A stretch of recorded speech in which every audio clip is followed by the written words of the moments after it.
everyone to the Policy Pathways Summer Academy Online International Affairs Forum on China-Africa Trade and Energy Policy. It gives me great pleasure to introduce to you the members of our distinguished panel today. Dr. Ralph Hall will serve as moderator. He will also be a presenter and establish the framework for the discussion. But first, I'd like to introduce you to his background. Dr. Hall is an associate professor in the Urban Affairs and Planning program at Virginia Tech and is the associate professor of the School of Public and International Affairs. Dr. Hall's scholarly and professional work broadly focuses on advancing and applying the concept of sustainable development to a range of socio-technical systems. In developing regions, this work centers on rural water supply and sanitation systems in areas such as Colombia, Senegal, and Kenya, with specific focus on multiple use water services, and 2, smart cities and urban infrastructure in India. In developed regions, his research centers on leveraging policy, law, and economics to transform the industrial state towards sustainability. Next, we have Dr. Maya Lenesque. She is Associate Professor of Economics at the Robbins School of Business at the University of Richmond. She received her PhD from Johns Hopkins University. Her research examines the political economy of trade policy, the interaction of trade policy and product quality, and foreign direct investment. Her research has appeared in the Journal of International Economics, the Review of International Economics, and Public Choice. Among other courses, Maya teaches microeconomics and international trade at the Robbins School of Business.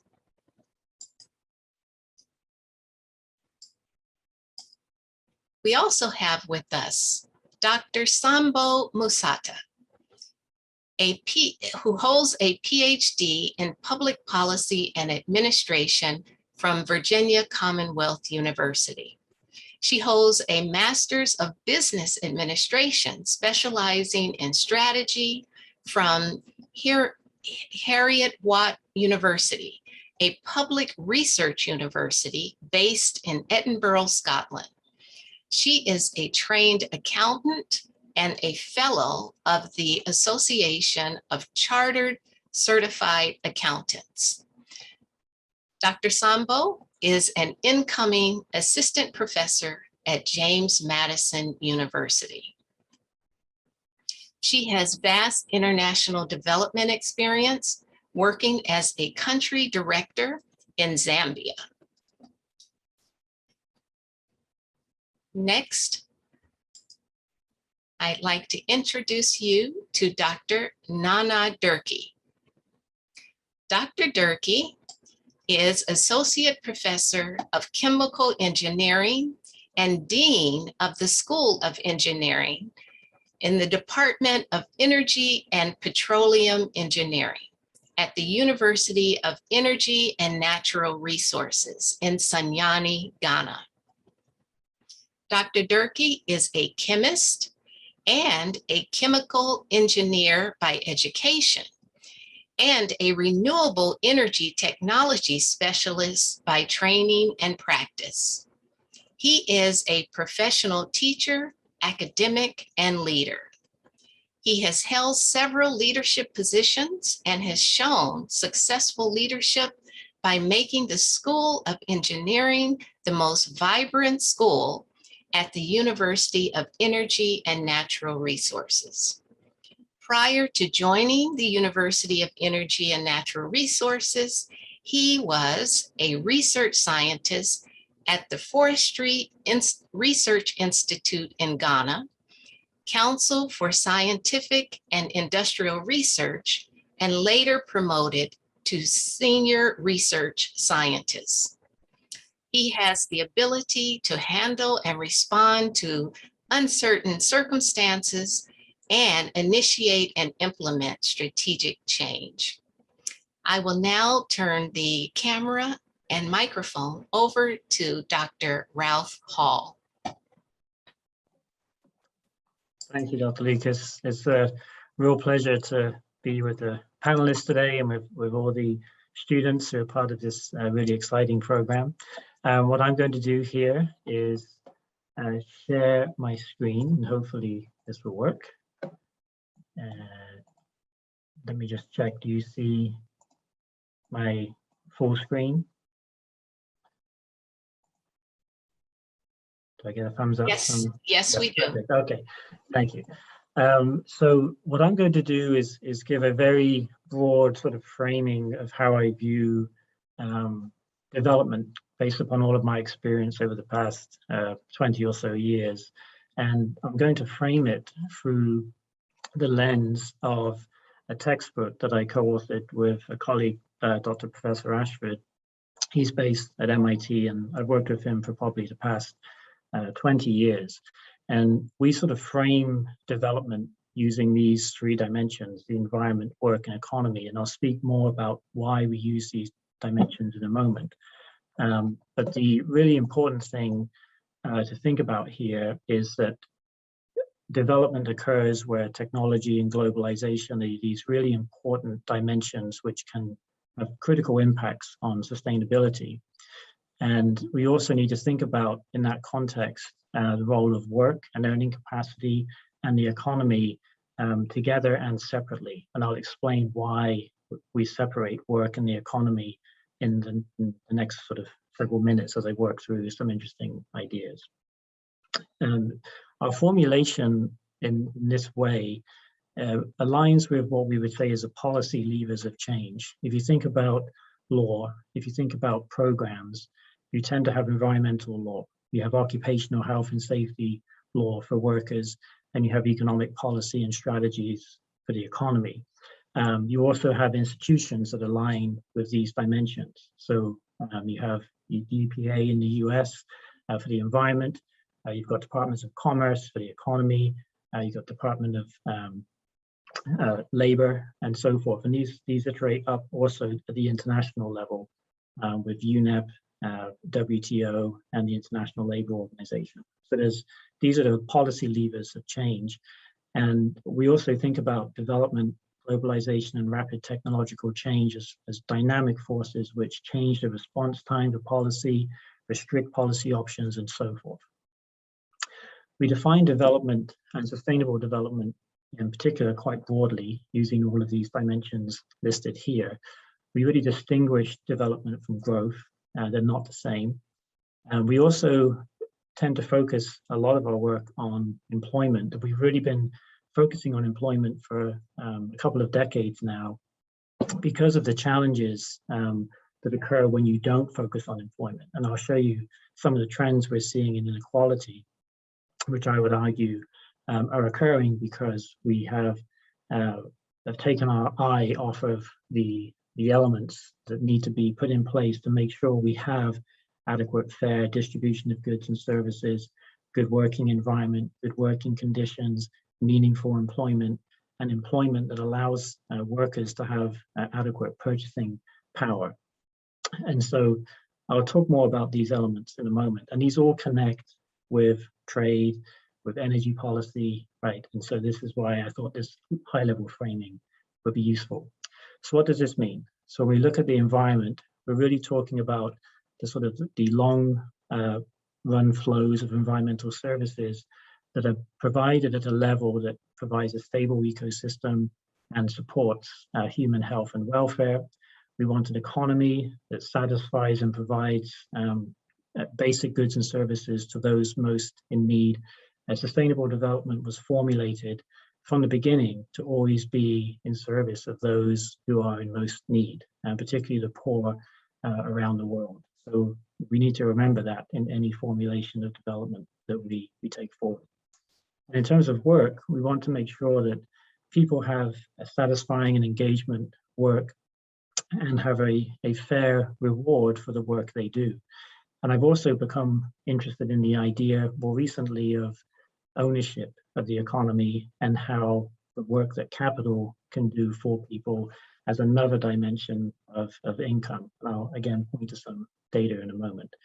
In our work, we expand upon all of the dimensions. I won't go into them here around this diagram. And when you think about the environment and economy, you can start thinking about how trade can impact the environment, how our strategies to develop and grow the economy have implications for trade, how those same strategies also impact work, where work is happening. This international division of labor relates to where work is happening around the world. If you are designing and creating jobs, those jobs also have an environmental impact in the production of goods and services. So that's the work environment piece. And then technology, globalization come along and keep changing the dynamics of the system.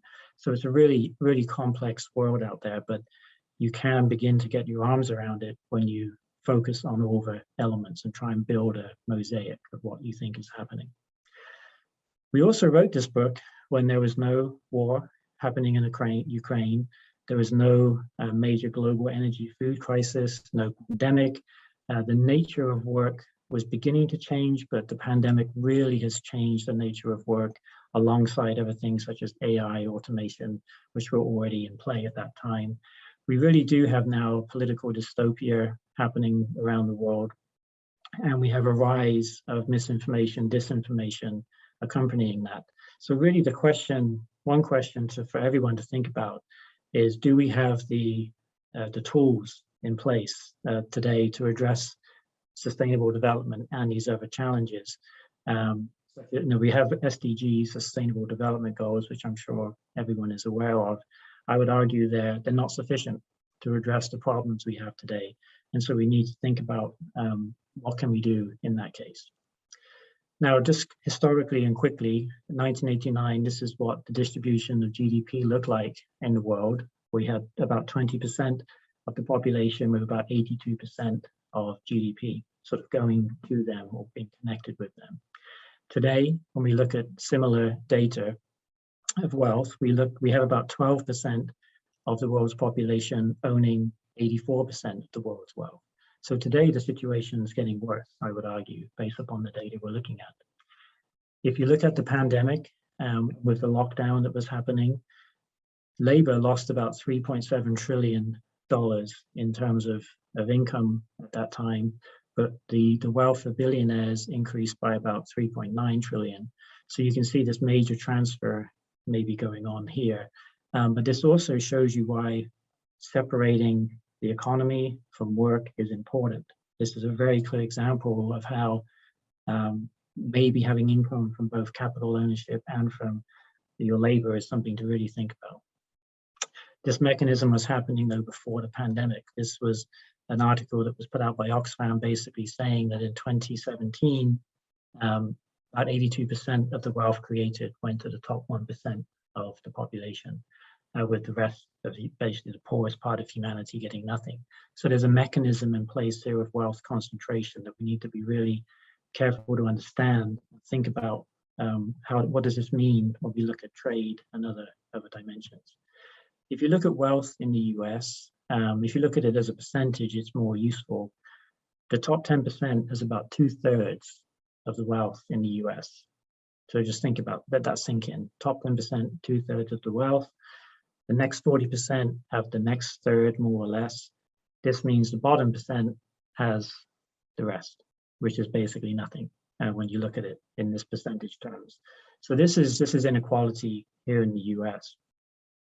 If you look at what's happened in terms of who has been benefiting from the wealth generation from the 60s until today, it's typically white individuals. It's not Black, Hispanic, or non-white. And so you can begin to see all the impacts of that play out through the pandemic and other issues like that. Now, this graph is quite interesting because it really does begin to show the separation between the economy and work. If you look here, there's been this decoupling. GDP has continued to increase in orange in this case. But job prospects and median family income began to flatten out starting in the 80s onwards. So there's this kind of wedge that has emerged. And if wages are the main mechanism for distributing wealth, the bottom graph here shows wages as a percentage of GDP. And you can see that wages have began to sort of from the 1950s track downwards. The year 2000, the World Trade Organization had China come and join the World Trade Organization. And I believe that could be one factor that pushed the larger decline here in the share of GDP going to wages. On the top, you also see corporate profits going up as a percent of GDP. This is not just something that's happened in the US. This has been happening in 42 out of 59 industrialized countries. And why is this happening? Well, there's trade, financial openness, automation, the rise of AI, digital technology, the decline of labor unions. There's many reasons for it, but beginning to understand those reasons are really important. So one thing to think about when looking at this data is what does it mean sort of for our lives, policy, and then also if you look at some of the words and phrases that people were using in political campaigns like Make America Great Again, you can begin to think about what are they thinking about? Well, they could be thinking about this era from the 50s to the 80s when GDP tracked with employment, with family median incomes, but it wasn't great for everyone. As you can tell, that was also the civil rights movement, right? And so one question is what would have happened had everything tracked with GDP, and where did this income go? And this was a question that was answered by a couple of academics in the year 2020. And they basically found that if the wages had tracked with GDP since the sort of 1970s, 1975 onwards, you can look here in the top left, the 25th percentile here has 33,000 in 2018. Had their income tracked with the growth in GDP, they'd have 61,000. So cumulatively, what they found was that the bottom 90% would be earning an additional $2.5 trillion had their income growth reflected growth in GDP. So had their wages tracked GDP over several decades. So this is why, again, it's important to separate wages from the economy. To make things more complicated and challenging, here's GDP growing, but it's growing because of energy. Energy is fueling the economy. The side effects from energy production are well known, carbon dioxide and many other impacts. And then there's also the environmental impacts from production systems globally. Here's a graph of carbon dioxide concentration, and you see essentially no change in this. And here's the Champagne graph that I showed you in 1989. Here's the Rio Summit when sustainable development became a global issue. COP3, this is the Kyoto Accords. Then we got Copenhagen, but there is no sign of any slowing of this change. And that's a real problem. And it does raise the question of, do we have the mechanisms we need to actually change the trends we're seeing? And what are the implications then for energy and trade policy, given that we haven't yet been able to push this curve back down to arguably 350 is the number of parts per million concentration of CO2 to stay in the safe zone. I should add that the policy of 1 degree, 2 degree targets, 1.5, 2 degree targets are largely meaningless. What's meaningful is the 350 parts per million on the left. That's what we need to be locking into policy. There's interesting ways to think about bringing all this together. Here's the donut economics model from Kate Rayworth. I met one of her team last week in Italy at a conference, and some really great work going on in this space. The critical challenge here, the social foundation metrics in the middle of the donut reveal the problems of inequality. So the question is, how do you address those while at the same time reducing pressure on planetary boundaries? This is the challenge of our lifetime. Like right now, I think this is the biggest challenge we face, how to address inequality while doing that in a way that makes the planet safe for future generations. Here's the last sort of slide that I'll put up here. And it's a little bit complex. It came from a colleague who I met recently at the same conference in Italy.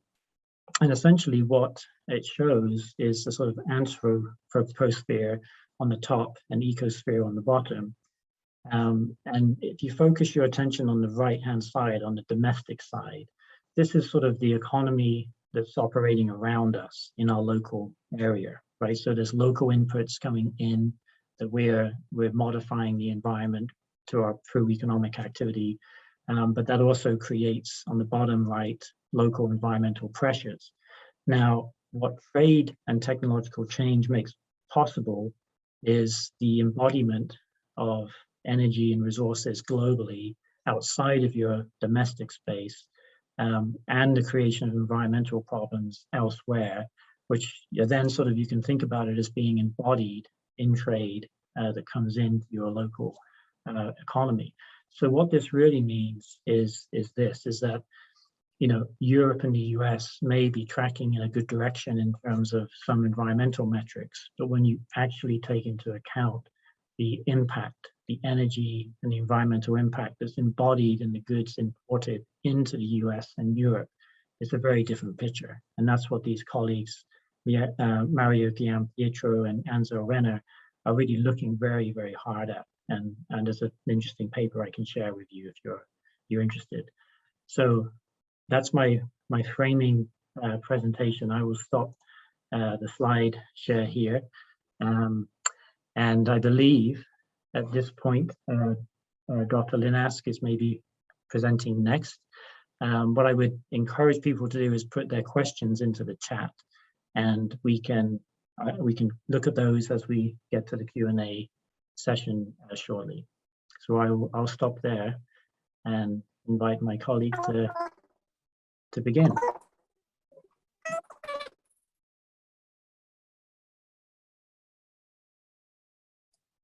Hopefully everybody can hear me, and then I will try to share this screen here. All right, so my intent here is to introduce people to what really is international trade, because that's something that I spend my days and often my evenings and weekends thinking about and studying, but it's really not something that everybody knows a lot about. So I wanted to sort of give everybody a little bit of a background, and please do, if you have questions, if they're sort of, I need a quick clarifying question, you know, put it in chat and hopefully I'll get to it, or we'll get to it sort of when people are done with their presentations, but definitely put any questions you have in chat. So the first thing to think about when we think about international trade, first of all, what is international trade? Well, international trade refers to the trade of goods and services that flow across borders from one country to another. So it's important to know that that does not include labor flows, so it doesn't count migration of people, and it does not include investment flows. So if somebody in Germany buys stocks in France, that's not included. It's only goods and services, and I'll talk a little bit about what those goods and services are in a minute as well. So who's doing all of this trade? Well, it's pretty much every country in the world. So this first graph that I've put, including, by the way, North Korea, and most of the world's countries won't actually trade with North Korea. So the first graph that I'm showing you here, and most of these graphs, by the way, are from something called the Observatory of Economic Complexity, where you can go and create your own graphs about trade to your heart's content. So if you enjoy things like graphs, that's a great place to sort of play around with this data. And this is showing worldwide exporters. So basically, this takes the entire world's trade and says how much of it comes from each country. And the lighter the area, the more of the world's trade comes from that. So you can see that the US is sort of the lightest. So the biggest part of the world's trade comes out of the US. China over here on the right-hand side is also, of course, very large, and Germany as well. Those are sort of the main area, the lightest areas. But you'll see that every country in the world, almost every country, I should say, is shaded. There are a couple of exceptions there. So that's sort of to start with that all countries engage in this trade. It does turn out that the larger the country, the more it tends to trade. That's why we see the US, China, Germany. Those are some of the world's biggest economies. Japan as well actually is a very light color. The world's biggest economies, not surprisingly, because they produce a lot of things, they tend to also export a lot of things. So there's a big sort of correlation or similarity between, if you're a big country in economic terms, you tend to do a lot of exporting. Interestingly though, because large countries tend to be very diverse, and they can, especially if they're both geographically and economically large. So for example, the US and China, they can produce a lot of things themselves. So trade tends to be a smaller share of their overall economies, because they can produce, the US can produce avocados, it can produce oranges, it can produce cranberries, and those things are all made in very different climates. So you need to have fairly cold weather for cranberries, warm weather for oranges. The US has all of those different climates and can produce all of those goods. If you go up and look at, for example, Sweden isn't going to produce very many oranges because it doesn't have the climate for that, right? So it has to import and export a lot more because it's smaller and it doesn't have as diverse a climate and geography for that matter.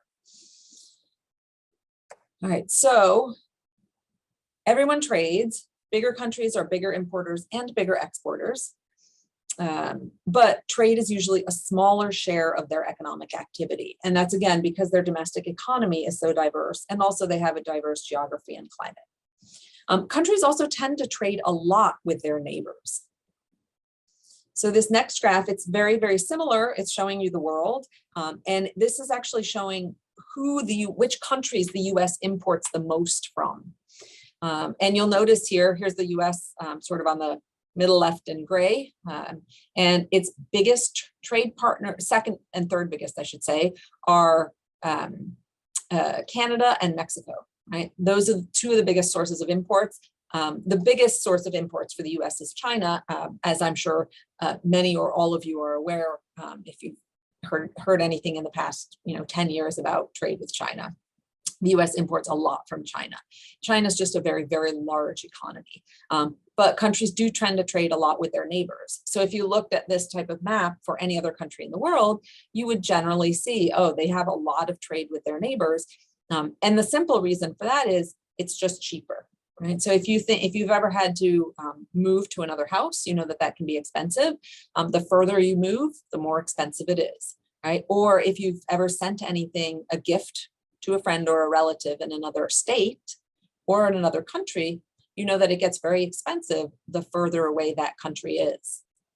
And so, or if you're sending it to another country versus to, somebody in the same city, it's a lot more expensive. And that's because shipping costs are just more expensive the further you go. So that's one of the big reasons that countries tend to trade a lot with their neighbors. It's also the case that countries tend to trade a lot with countries with which they have a former colonial relationship. So we see a lot of that for a lot of the African countries, that their trade with European countries tends to be driven by former colonial relationships, and common language also, understandably, I would say makes a big difference. It's easier to negotiate contracts if everybody speaks the same language and you don't have to go through an interpreter. So these are the countries the US imports from. The next graph, again, it's a graph of the world. These are the countries that the US exports to. So I'm just going to flip back and forth here quickly. They're slightly different sizes. And you'll notice that the biggest sources of US imports, China, Canada, and Mexico, are also the biggest destinations for US exports. Right? China's not the biggest, it's the third biggest, but Canada and Mexico.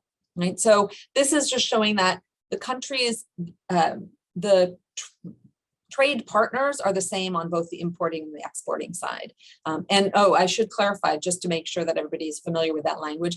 Imports are when you buy something from another country and bring it into your country. Exports are when you sell something to another country or to firms in another country or consumers in another country. And so the countries you import from tend to be the same as the countries that you export to for the most part. Just to preview a little bit, but I don't want to give away too much about what you'll hear a little bit later. Here are two similar maps about the countries that Ghana imports from. So you'll notice the US, Canada, China is very, very big. China is actually the biggest country from which Ghana imports. And you'll see some of Ghana's neighbors there. Togo, Burkina Faso, Niger, and a couple of others, but not all of them, interestingly. So there are sometimes numerous reasons that one country might not trade with, and just Ghana's down here in Western Africa on the coast. There might be many reasons that a country might not trade with another country, especially a smaller country. It might be too far from that country. There might be some sort of conflict either within the country or between that and this other country. And there may just not be anything that they need to trade with some of these other countries. So those are some of the reasons. You'll notice here there's a lot of gray.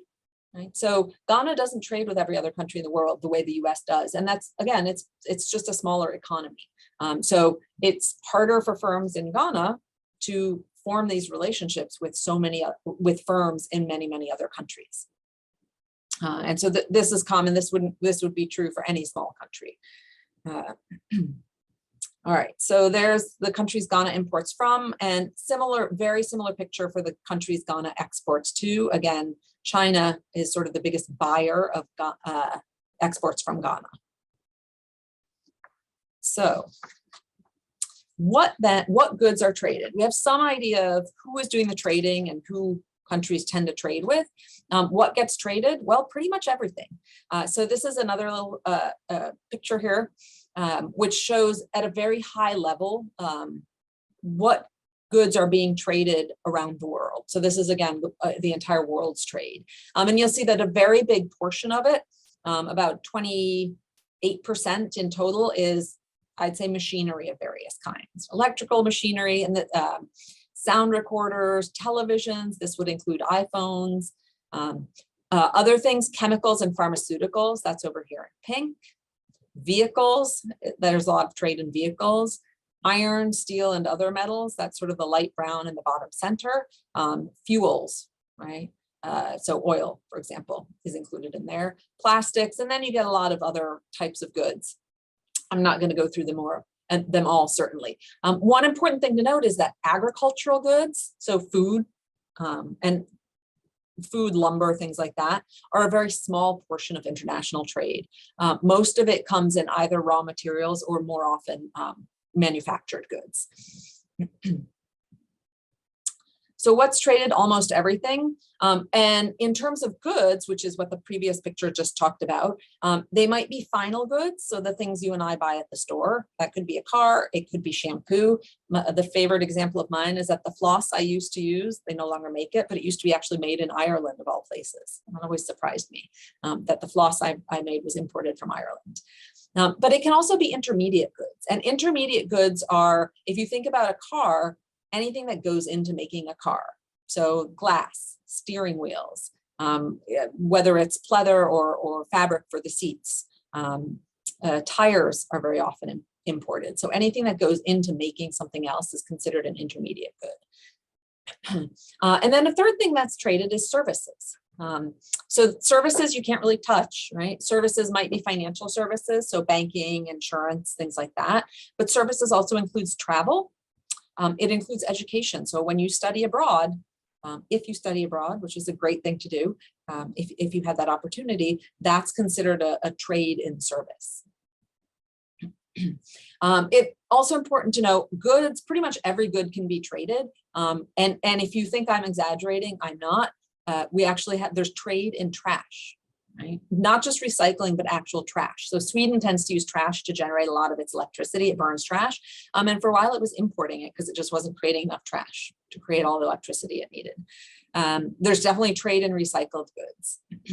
There's even, I've seen at the grocery store here, sometimes you can buy those little packets of firewood. And some of that firewood is imported from Europe. So literally almost everything gets traded. Some services cannot be traded though. If you think about haircuts, you can't really trade a haircut, right? You would actually have to send the person overseas to give the haircut. And that would be considered migration rather than trade. And a third important thing to note about trade is that intermediate goods are actually a very big part of trade. More than half of trade is intermediate goods, as opposed to final goods. All right, so that's what is traded. And here we have a similar picture for the US, what the US imports here. And you'll notice a lot of machinery and equipment and that type of thing, vehicles, chemicals, and pharmaceuticals.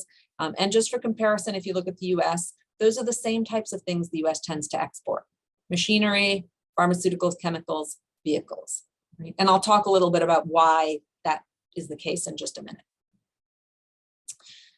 Here's a trend for the US just over the last 3 years. And this is nice. You know, you can't really see what these things are, but it gives you some idea of the diversity of what the US exports, because you see all of these different colors here. Right? And the US exports in pretty much every category. Compare that to Ghana. There's a lot less diversity in what Ghana exports, and it relies much more heavily on raw materials. Right? So both oil and gold form a very big part of Ghanaian exports. Agricultural goods are also a very big part of the exports of small and especially developing countries. So there's that very, very big difference between large and developed countries, right, and small and developing countries in terms of what they tend to export.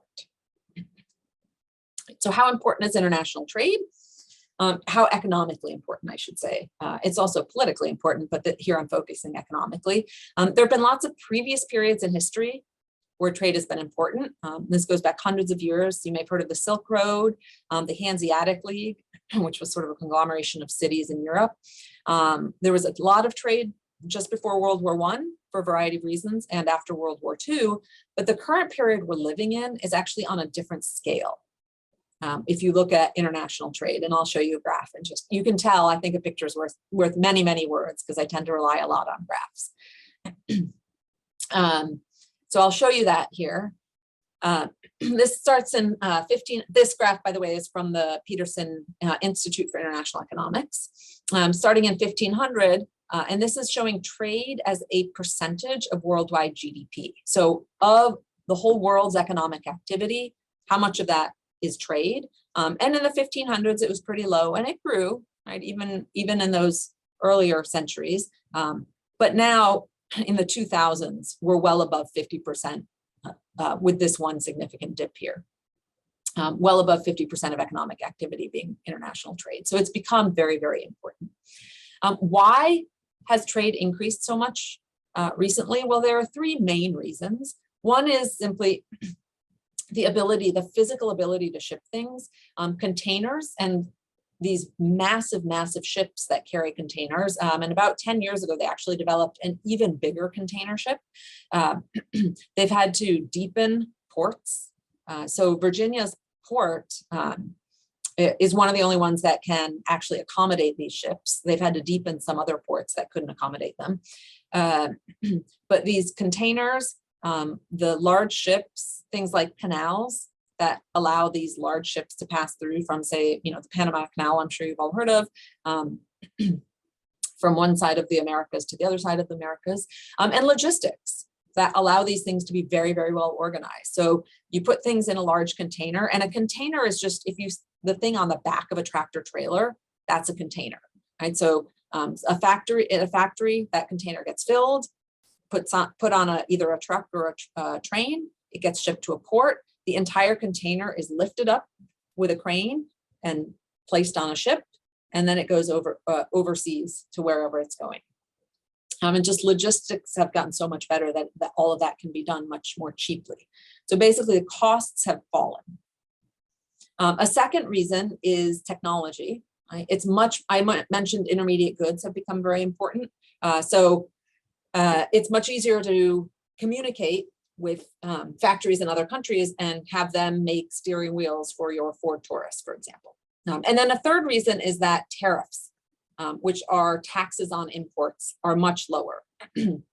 So here again, a graph over approximately 200 years of import taxes in the US, and they varied a lot, but remained fairly high. And then you can see in 2000, from let's say 1980 to 2000, they've remained pretty low. And anytime you have taxes on something, people do less of it. So if there are lower taxes on trade, then people are going to trade a lot more. So those are the three main reasons that trade has become increasingly important. Just quickly, and I think I should hand off to someone else in just a minute. What are some trade policies? You know, I know that your summer is going to be focused a lot on policy, so I thought it was important to tell you about those policies a little bit. So traditionally, countries impose tariffs on imports, and a tariff is simply a tax on imported goods. Right? It applies to things that are imported, but not to things that are produced domestically or within the country. I like to use cars because it's big and something that's easy for people to think about. BMWs might have a tariff, but a Ford would not then, right? As long as that Ford is produced in the US. Not all of them are anymore, but so that's what the only thing a tariff is. It's like a sales tax, but only on imported goods. And that tends to make imported goods more expensive, which means people buy less of them, right? So tariffs are also called, they're sort of protections against imports, right? They reduce imports because they make imports more expensive. Over time, as you saw in the previous graph, countries have negotiated with each other to lower their tariffs, and not just the US. All countries have done this largely through either the WTO, World Trade Organization, or sometimes bilaterally, right? Two countries doing it with each other. You may have heard of NAFTA. It's an agreement between the US, Canada, and Mexico, basically to lower tariffs. Sometimes countries do raise their tariffs above those negotiated rates. There can be lots of reasons, like if there's a sudden surge of imports. It's also important to note that developed countries tend to rely much more heavily on tariffs. So a country needs revenue in order to do all the things a country needs and wants to do for its citizens. Where does it get that revenue? In the US, we get it primarily from income taxes or corporate taxes. Developed countries have to rely more heavily on tariffs for many reasons, one of which is they don't always have the infrastructure to effectively impose income taxes. They may not have a system of social security numbers and a way of tracking the money everybody makes. There are lots of other policies that can serve as barriers to imports: licenses, quotas, there are procedures that you have to do at the port, and things called technical barriers to trade. So one very quick example of that, the US had a rule where any shrimp that was sold in the US had to be caught in trawlers that had TEDs. These are literally turtle excluding devices, so that it wouldn't catch sea turtles. But it turns out that a lot of shrimp were caught in waters where there were no sea turtles. And so it was just a waste of money to install these TEDs, right? So effectively, it just reduced imports into the US and protected the US shrimp industry. All right, why do countries trade with each other? I'll take 2 more minutes here. Each country has something worth exporting. And there's a theory of comparative advantage that tells us that even countries that aren't very good at much of anything, there's something they have that's worth exporting. And that might be because of geography or climate or technology or simply the cost of labor or capital. And a second reason that countries trade with each other is that consumers benefit from increased variety. Right? So Germany produces BMWs and VWs. The US produces Fords and Chryslers and GMCs. And so there's trade there because consumers benefit from that variety. If you look at exports from Canada to Honduras, you don't even have to look at the words, just look at the colors: pink, blue, yellow, green, right? But very little green. If you look at Honduras to Canada, very different. Yellow, lots of yellow and lots of green, right? So a completely different pattern of trade. And that's because Canada's exporting things that use a lot of equipment to produce: fertilizers, chemicals, machinery. And Honduras is producing a lot of agricultural goods and a lot of apparel or textiles, which tends to be very labor intensive. Germany to the US and vice versa have a very similar trade pattern: blue, light blue, and pink, right? So equipment, vehicles, pharmaceuticals, very, very similar trade pattern if you look at exports from the US to Germany, right? So they're much more similar economies and they trade similar things back and forth. They're just trading different varieties, right? So the vehicles, again, it's just different types of vehicles, different types of pharmaceuticals. Last thing is trade good or bad? Make me the question you're most interested in. Of course, economists are famous for saying on the one hand, on the other hand, it's a little bit of each. Trade increase, as I mentioned, it increases variety and it also decreases prices. So the prices of things like towels, t-shirts, flip-flops, right? You can buy flip-flops for a few dollars at Old Navy. The prices of those have all fallen over the past 3 to 4 decades. But that also means that the US isn't domestically producing those things. And it turns out the trade has almost decimated, almost completely eliminated the US textile industry. So there really aren't t-shirts made in the US anymore. Right? There's not much in the way of towels or flip-flops that are actually produced in the US. Right? So there's good and bad. It makes it cheaper for me to buy flip-flops, but somebody who used to produce flip-flops in the US no longer has a job. And the last thing I'll say is trade deficits aren't really a concern. I have a trade deficit with the electric company. It produces electricity. I pay it. It's fine. As long as I can afford to pay it, that's not really a concern. So that's a very brief introduction to something that maybe not brief enough, but something that I spend a lot of time thinking about and studying and researching and teaching. And I will next pass it on to the next person who I don't have my agenda up in front of me because I have my screen shared. But maybe Ralph can help me out as to who I'm passing off to. And thank you very much for your attention. Thank you so much. That was excellent. And thank you for breaking everything down into simple ideas so we can all track along.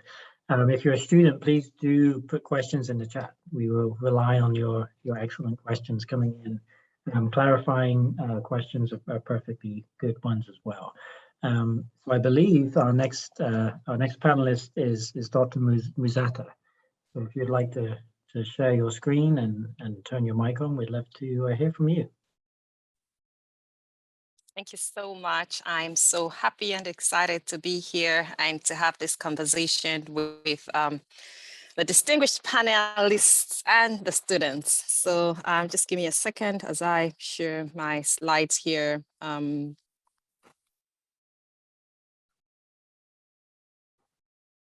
So today I am going to speak about, I'm just giving a broad context of the China-Africa trade, and an introduction was already given much earlier by Dr. Polana. Thank you so much for that. It's really been interesting to hear the different pieces, and I'm happy and excited to give this piece, which is focused on Sub-Saharan Africa. So I'll briefly talk about historical perspectives of Sub-Saharan Africa, and I just give a quick overview of where we are at, what does Sub-Saharan Africa look like in present times, and then I will talk about the China-Africa trade opportunities, and then Africa-China trade, because I think it's important to be able to go both ways, and then I will talk about the challenges that we have and basically present an alternative perspective. So when we think about historical perspectives of Africa and Sub-Saharan Africa in general, I think a number of words come to mind, and this is very common. And I'm putting this slide up here because I know that we have high school students here, and I know that most of what we know about Africa in this part of the world is what we see in the media. So when the word Africa comes to mind, it's very easy to have a very quick association with helplessness. It's dirty. People in Africa are lazy. HIV/AIDS has really, caused mayhem on the continent. It's terrible. It's uncivilized. People in Africa are ignorant. There's so much sickness everywhere. It's dangerous to go to Africa, and it's dark and it's very hot. And others say it's a jungle, and those perceptions persist to this day at the mention of Africa. I always tell a story when I give this presentation on Sub-Saharan Africa about the jungle. So a few years ago, I used to work for an international development organization, and I was having a chat with this colleague of mine who was based in the office in the UK. And he was supposed to come through to my office in Zambia and share on, help, lay the, networking because we're migrating systems and we needed to have a virtual private network in the office. So he was supposed to come to Africa and to Zambia specifically. So Tariq reaches out to me on Skype. Hey, Sombo, how are you? I'm like, hey, I'm fine. And then he goes like, so what is it like in Africa? And I start telling him these beautiful stories. I'm like, oh, it's beautiful, it's great, it's nice. And then the weather is nice right now. And then in the middle of the conversation, something clicks in my mind and I'm like, oh, we have wild animals too. And he writes, on the little, messaging on Skype, he says, where are the animals? And without thinking, I just, jokingly, actually, I type in, I'm like, animals are everywhere. So, and then I put, when you get to the airport, you will find animals. And I put an exclamation mark. Of course, I'm joking. And this guy freaks out. He's in London.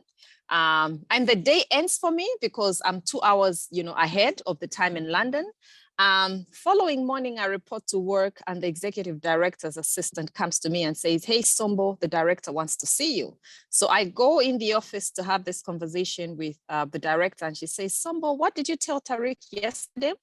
And I'm like, oh, Tariq, I just having a chit chat, just a conversation because he's coming to visit next week. And, it's really exciting that we're getting a new IT system. And she says, Sombo, can you tell me what you told Tariq? Did you say anything about animals and the jungle? And I started laughing. So I said, oh, yes, I did. I told him that we have animals in Africa. She said, what else? I said, well, I kind of joked that he would find animals at the airport. And she says, really? And I'm laughing and I'm like, yes, I did. So she says, do you know, he took that so seriously and he's just about to cancel the trip. So I sat and I was like, wait a minute, what is going on here? That moment helped me to realize, and to this day, that a number of people know very little about Africa.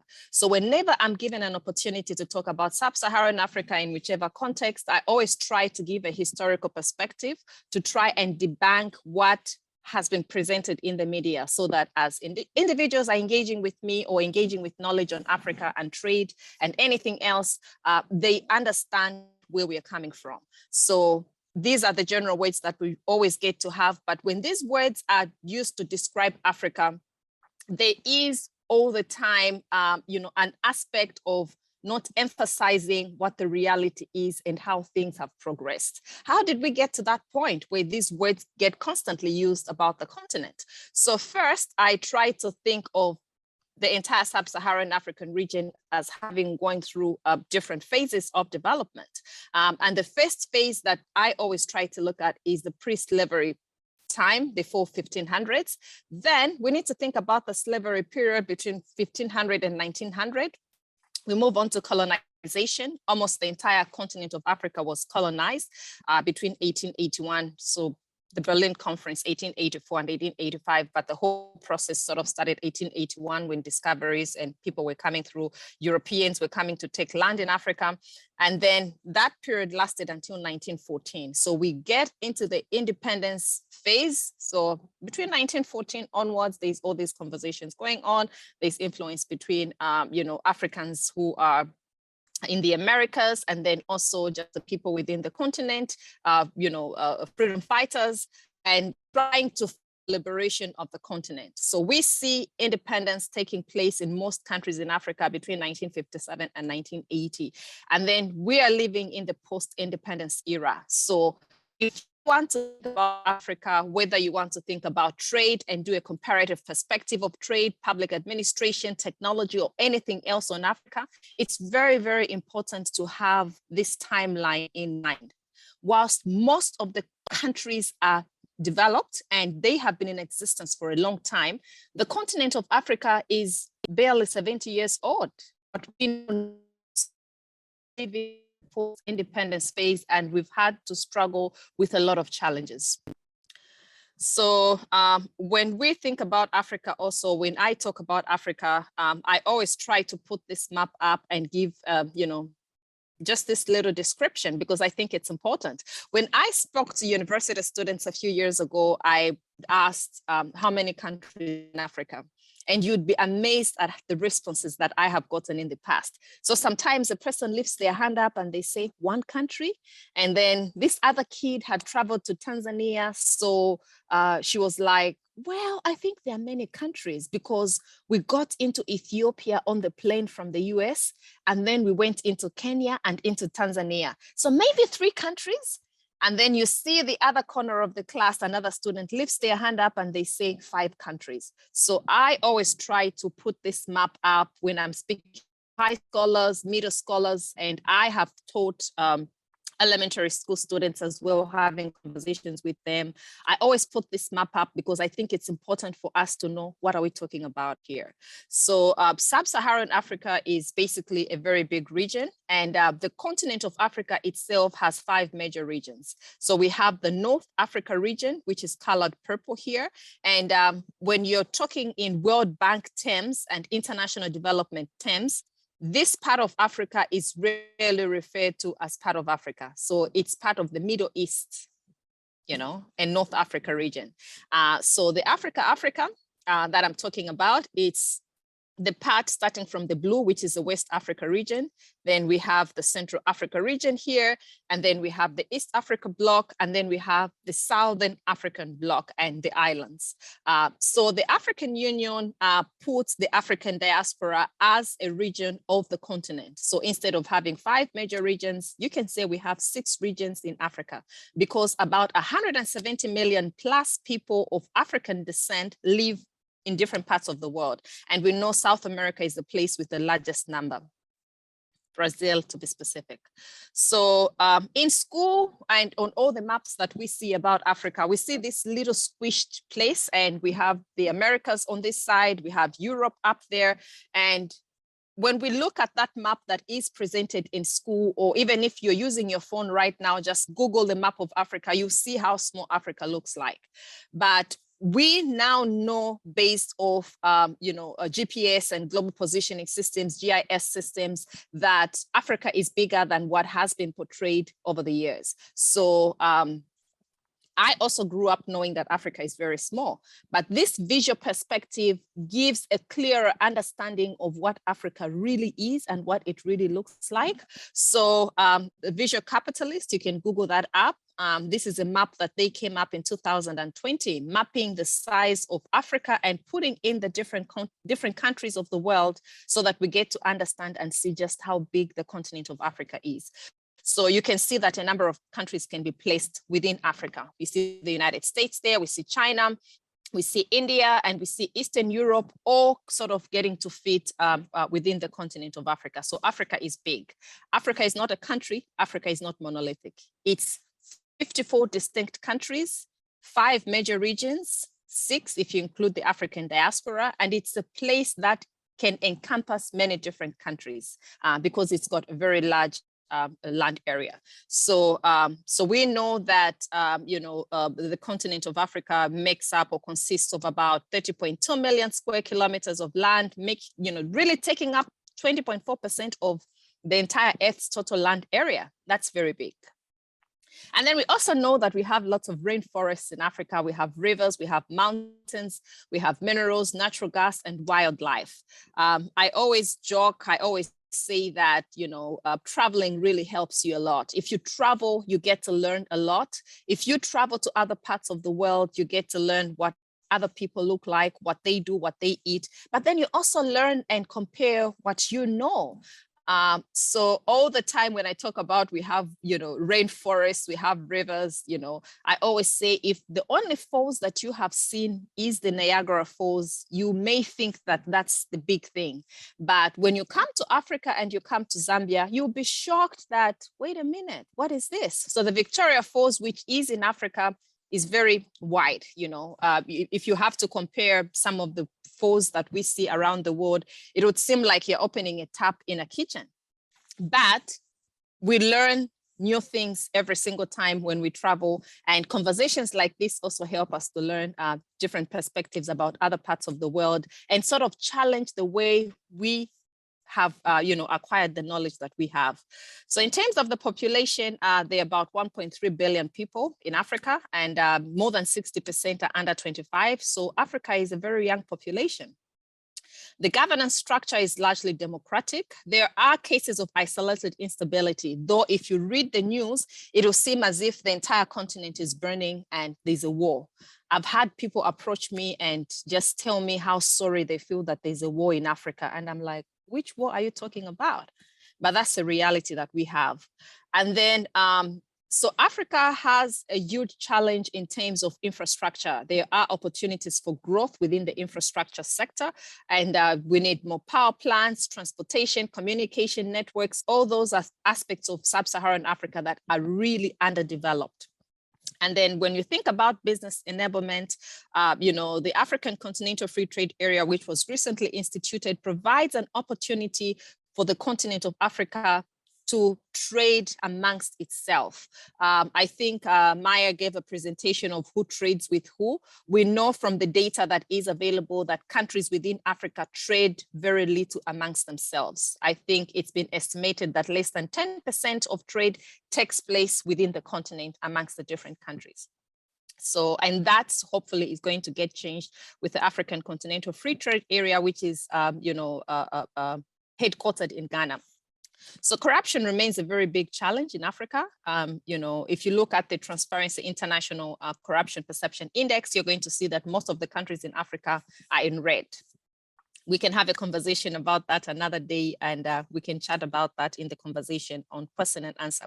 In terms of human development, Africa generally ranks very low, and about 41% of global poverty cases are in Africa. It could be 60, it could be more because of the pandemic now. And then we know that 27 of the 28 most poor countries are found in Sub-Saharan Africa.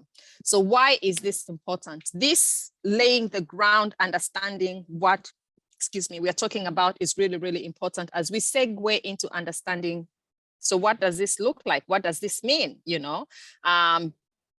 So now coming specifically to what the conversation is supposed to be, which is China-Africa trade, looking at a broader context. So China and Africa have maintained a close relationship for many years. I picked up this data from the government of China on their website, and they say that China and Africa have had a close friendship since ancient times. They're calling it friendship, so you need to mark that.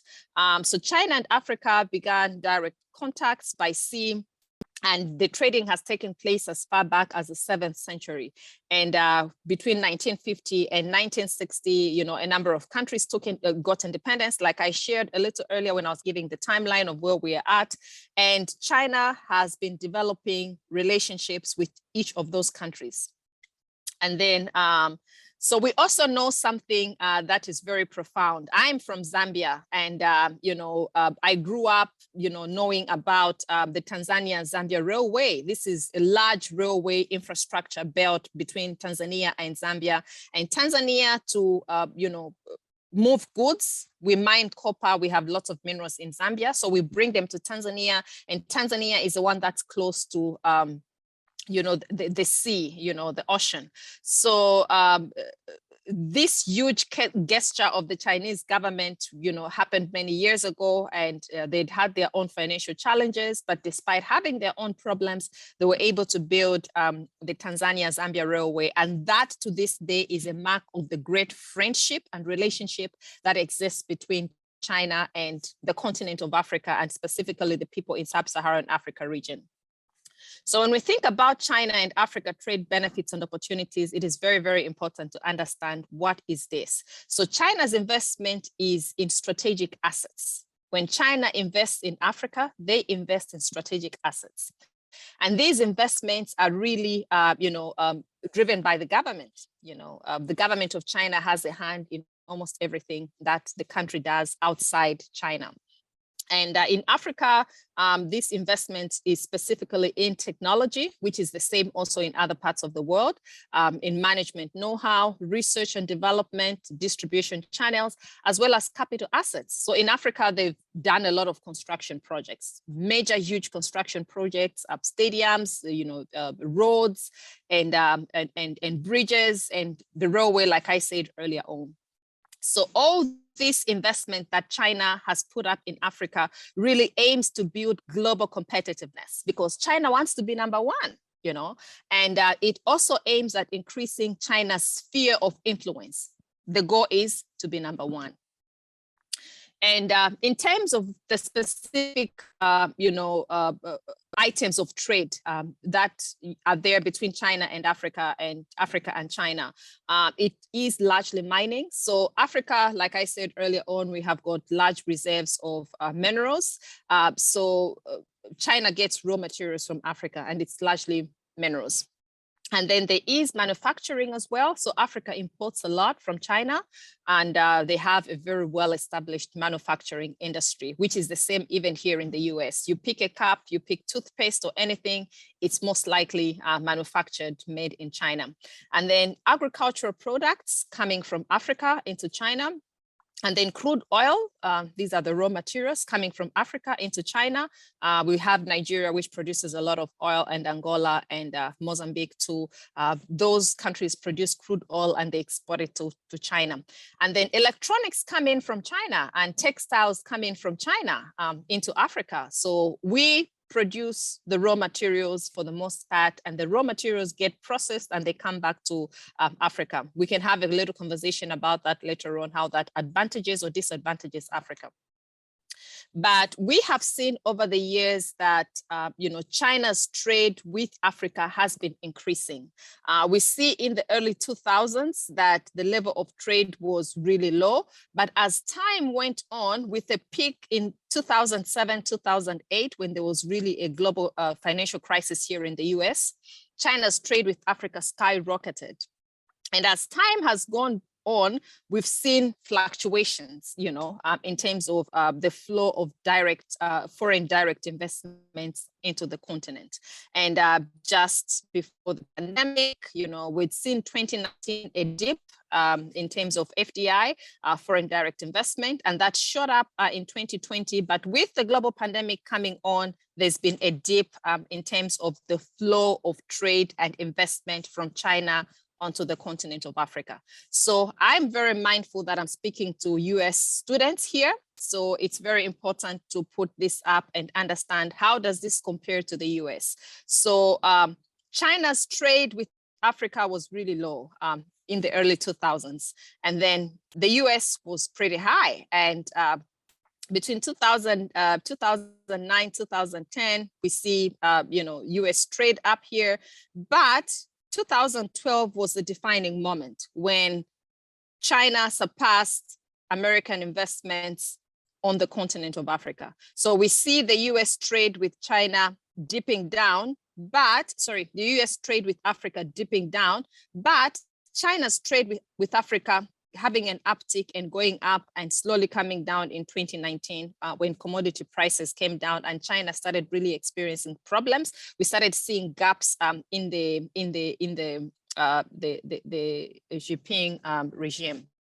So when we talk about China-Africa trade, it's very, very important to talk about Africa-China trade, because I believe in balance. We need to have balance. So how does it look like when we flip the coin? Does Africa really benefit from this trade? So yes, so we see that over the years, Africa's exports to China have been increasing from 2000 where it was about 3.8%, going up to about 18% in 2015. And we also saw that Africa's imports from China increased equally during this time. And we also saw that Africa's quota in China's foreign trade increased from 2.2% to 56%. That's a lot of trade by any standard. And then China's quota in Africa's foreign trade also increased from 3.8 to 17%. So this looks like there's a lot of good stuff going on here. We see that China has opened up its doors and is able to trade significantly with Africa, which benefits the African continent. It helps the Africans and the people in Africa to get employed and to improve their living standards. But I want to share a little story, and I think that this story is very, very important, because like I said a few seconds ago, that having balance is very important. Is Africa really benefiting from this trade? What is going on? What are the major things that we need to be thinking about? So I want to give this little story of, of the snake. And I found this in the book, Role of the African Lion. And this book was written by Chika Onyani. So the story goes like, a man walks to the stream to try and cross the stream. And by the stream, he finds a snake. So this snake is not able to swim. So the snake asks the man, please, can you help me cross the stream? And then the man refuses. So the snake begs and begs and begs. And after begging so much, the man feels sorry for the snake and gets the snake, puts it in his pocket. When they cross over to go to the other side, they cross the stream, the snake bites the man first time, puts venom in the mine, and second time puts venom in the mine again. So what happens to the man? The man is dying. As he is dying, he asks the question, why? Why did you bite me? Then the snake answers, first time I bit you, it's because, you knew that I'm a snake and you agreed to carry me. And then second time, I bit you because of your sheer stupidity. This is very, very important. Why am I saying this? When we think about Africa-China trade, what we observe and what we know does exist is that the trade is fragmented. Though the figures that we looked at the earlier slides showed that there's been an uptick in trade and there's been all these good developments going on, the reality is that the trade is fragmented. Each country speaks on their own. So there is no common strategy. And where there's no common strategy and poor negotiation, you see many problems there. You see that you're being made to compete against one another. And when you're competing against one another or for trade, it's very possible that you're going to sell your goods at a very low price. You're going to give them away. You're going to sell your mines and your minerals and your agriculture produce at very, very low prices and disadvantage yourself. And then we also see that there's a lack of transparency in the Africa-China trade.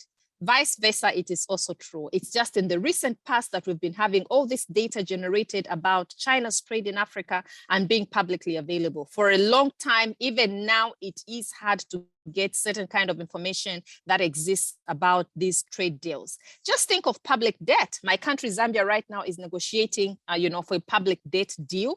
And it's because we don't even know how much money is owed. There's just lack of transparency around these issues. And then there's also corruption. And corruption is both ways, both the Africa-China way, very high levels of corruption, and the China-Africa way too, there's very high levels of corruption. So we have a mix of chaos there, and who knows what else goes on. So I'd say that I love to present a balanced perspective, and if I'm going over time, please just bear with me. I'm going to be done very soon. So having a balanced perspective, sometimes we also need to understand, are there alternate facts here that are not being presented? If you look at this, I really love this little diagram. I'm like, is this really a table? Is this a cat? Is this a butterfly? But sometimes we are made to see things in a different light, yet the reality is totally different. So can we get to a place where we're honest enough to have conversations and see what really is on the ground here and how can we make a difference? How can we change things? So we know that with the China-Africa trade, that has been, has been given a very nice glowing, statistics and data and a very nice, PR. We know that there are issues that are not right, and we need to talk about those issues. And studies by the UK-based Business and Human Rights Resource Center found that there were 181 human rights allegations, basically violations of human rights, connected to Chinese investments in Africa between 2013 and 2020. And those violations were all across the continent, but the highest numbers of incidences were in Uganda, Kenya, Zimbabwe, and the Democratic Republic of Congo. You can find this data on the Voice of America website. So this is the reality. We have trade going on, things are going great, but there are issues that need to be taken care of. There are issues that are not what they should be like. China's history of human rights violations goes back in my country, Zambia here. We had about 50+ people killed when a factory exploded. None of the Chinese people were on site when the explosion took place. That's a big problem. It makes you to start thinking, is this really a balanced relationship that we have here? Is this really trade that we should be aspiring for? We know recently in Ghana that, they deported, illegal Chinese gold miners. This happened in 2013. And there's still a lot more violations and a lot more questionable trade practices that we've been observing. Just recently, a Chinese company was removed as operator of cobalt from a cobalt coal mine in the Congo DR. And then we've also seen tensions, racial tensions escalating between China and Zambia, where I come from. I had to put that there because this was really big. So we see all these things happening in the midst of this, partnership that is going on. And we also know that, the Ministry of Foreign Affairs of the People's Republic of China have been putting up, this impression that, this is a new era of partnership, a partnership of equals. So you ask yourself, is this really a partnership of equals? Is there anything else that we need to be knowing that we don't know? What does this really look like? So this is where I end this conversation, and thank you so much. Thank you so much, Dr. Mizata, for bringing and challenging interpretations of Africa. I really enjoyed that aspect of your presentation today. Well, let's move on. We have about 40 minutes left of this panel session, so hopefully we'll have some time for the Q&A amongst the panelists and from the students as well. So I'd like to invite Dr. Agiman Derkyi, and I hope I'm pronouncing your name correctly, to present and share your expertise with us. Thank you very much, Ralph.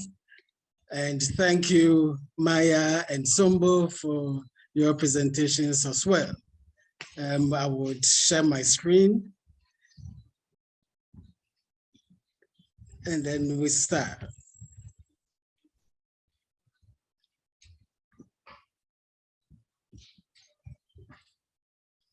Yeah, somebody did say that Africa is not a country. So this is something we've all learned. Africa is not a country, but Ghana is. So Ghana is a country.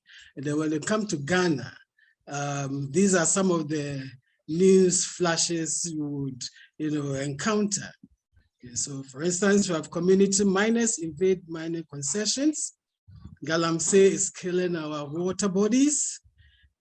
Ghana to have bauxite refinery, and then we are all excited. It will give us money, yet it will also destroy our environment. Mining Ghana's bauxite will bring in billions from China, but it could also taint the water for 5 million people. And then we see here, Ghana Bauxite Company shuts down as aggrieved. Oh God. As aggrieved, sorry for that. But it could also taint water bodies for 5 million people, and then the bauxite company shutting down as aggrieved people try to, burn down their company. So that is why we want to look at China's investments in Ghana. And in coming up with this presentation, I've used various sources in the preparation of this presentation, conferences that I attended, internet search, books and articles, personal experiences, and all of such sources are duly acknowledged. Now we'll go through this presentation by looking at some introduction, then we'll look at Ghana's needs and China's schemes. Then China's investments in Ghana and the potential positive and negative impacts that these investments bring to us. And then finally, we'll look at some key points which we can take home. So introduction. Now we find Ghana to be a country that has 16 administrative regions. The capital is Accra, West Africa, and it's the Sub-Saharan region, which Sombo did indicate in the presentation. We have a population of about 30.4 million, and our total land area is 238,540 kilometers square. And Ghana is Africa's 8th largest economy with historically robust growth trajectory. However, COVID-19 has impacted its growth. And Ghana's diverse economy has cemented its status as a regional powerhouse, because Ghana is a net exporting country with a trade balance of $2 billion as of 2021. And the country's primary economic activity is agriculture, which accounted for almost 20% of its exports in 2020.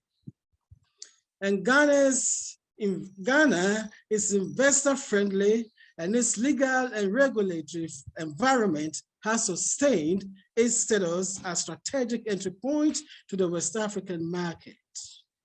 Gold, cocoa, and more recently, oil form the cornerstone of Ghana's economy and have helped fuel an economic boom for the country. Ghana's attractiveness as an investment hub is based on its continued political stability, complemented by a strategic location along the Gulf of Guinea. So it means that we can have, ships, bringing in goods, ships taking goods out of Ghana. So it makes Ghana a hub for, business to thrive. On the other hand, when it comes to China, China has become a major driver of the global economy on several accounts. And these include one, phenomenal growth, over 10% GDP growth rates for 2 decades. And China is the second largest economy in the world, and this was shown by Maya in her presentation, second to US. And China is a manufacturing sector, the main driver of growth. The manufacturing sector is what is really pushing China. And China has become a global production platform, producing almost anything that you can think of. And economic growth accompanied by structural transformation are all things that help China to be in a good state for production.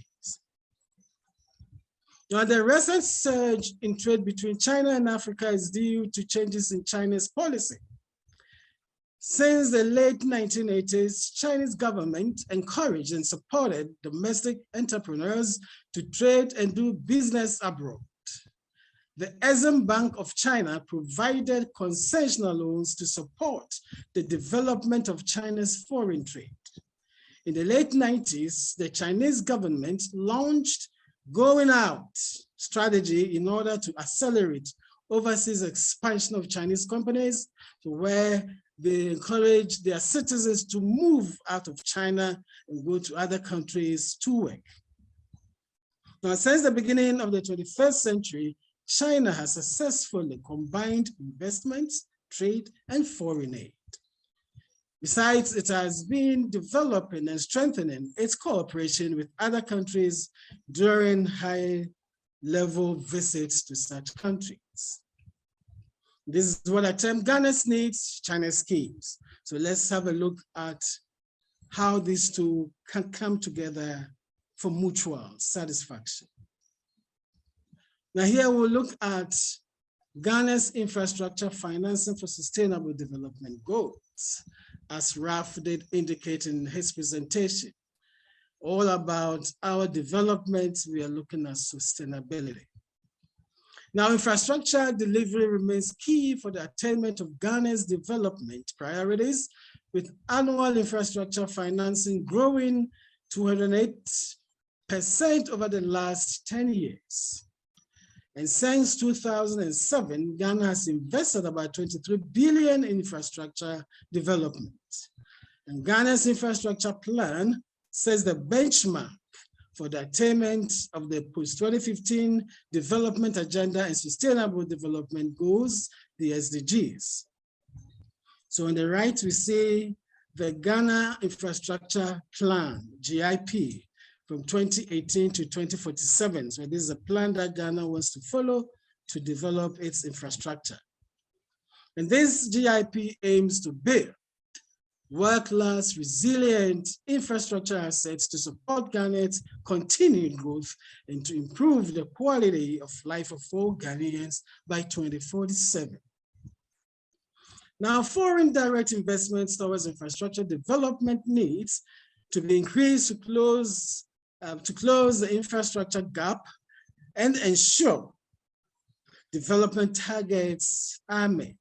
So we see the graph on the right-hand side here, down here, the investment trend needs of Ghana. So the yellow is the investment trend from 2010 to 2040, the projection. And then the green line is the investment that is needed to achieve the sustainable development goals. So we see that we have a huge gap which we need to fill if Ghana has to get through to the sustainable development goals. So in line with these global trends, the government of Ghana is increasingly looking for mechanisms to close this infrastructure gap. So for Ghana, implementing its national development agenda and achieving the SDGs, they are one and the same thing. Because if we are trying to get to our infrastructure development, we are, in a sense, doing SDGs. The infrastructure is the key to achieving SDGs.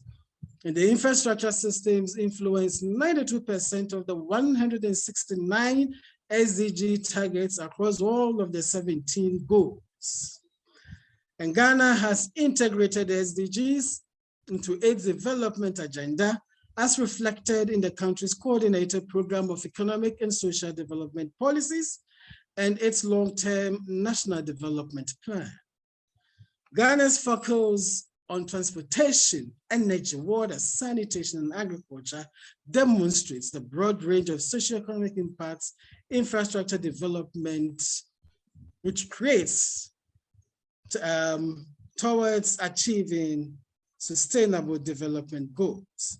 So the four major areas that Ghana has a vision for and trying to develop: in the transportation, agriculture, energy, and then water, wastewater, and sanitation. So these are the key areas that Ghana is trying to make sure that we are able to reach our development goals. Now, if you look at the graph on the top right, the gap which we are talking about by sector, then we have a look at the quantum of financing which we need to be able to reach the SDGs. So for the $49 billion that Ghana needs to support the gap, 30 billion is for transport. So we need $30 billion to be able to go through our transport sector such that we meet the SDGs. When it comes to energy, we have 2.3, we have 10 for water and sanitation, and the others are for the rest. So Ghana is really in shape trying to get the sustainable development goals done. In all of these, if we will get our infrastructures and all of those things done, our chiefs are the custodian of these lands, and then they give the lands for the projects to take place. And here we see some of our kings here sitting in states, and they rule over the areas that they superintend. Although we have a political president who is the political president of the nation, when we come to the traditional areas, we also have chiefs who also rule over their areas. Now we'll look at China's schemes.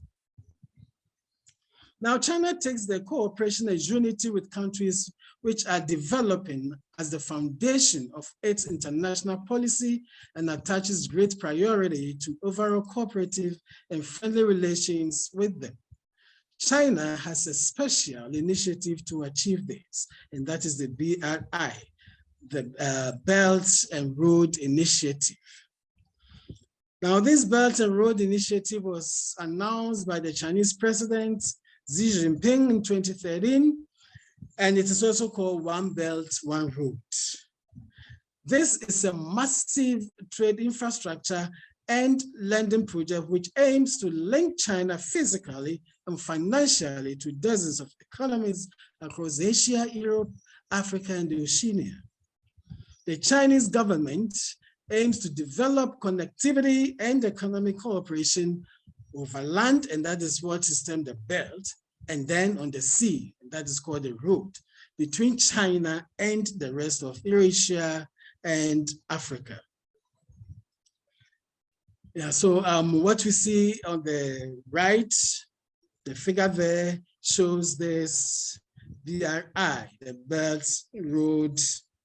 So the light blue, the blue color, which we see here, that is for the road. So China moves along this road to various countries to have their investments done.